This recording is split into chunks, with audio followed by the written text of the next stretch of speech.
Au 11e jour de l'invasion, les forces russes maintiennent la pression sur le sud de l'Ukraine et sur Kiev. Mais l'Ukraine résiste. Samedi, l'armée ukrainienne a publié une vidéo montrant un hélicoptère de combat russe abattu par un missile. De son côté, le président Vladimir Poutine a menacé de priver le pays de son statut d'État et a comparé les sanctions internationales à une déclaration de guerre. Mais le président ukrainien, à l'image de son peuple, résiste.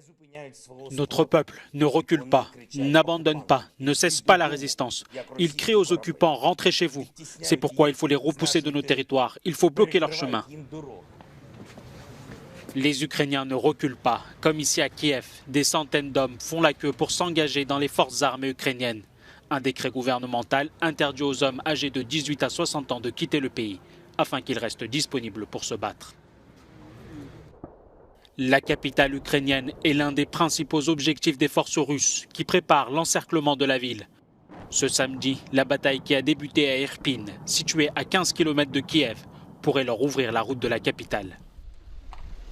Cette semaine, après de violents combats, de nombreuses villes stratégiques comme Kherson sont tombées, désormais sous contrôle russe.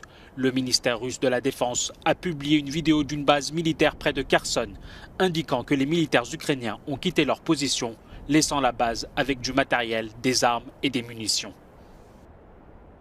Moscou communique beaucoup plus par rapport au début de la guerre. Ce samedi, l'armée a diffusé des nouvelles images montrant des armes abandonnées par des Ukrainiens. Selon Moscou, il s'agirait d'équipements militaires ayant été donnés par l'OTAN.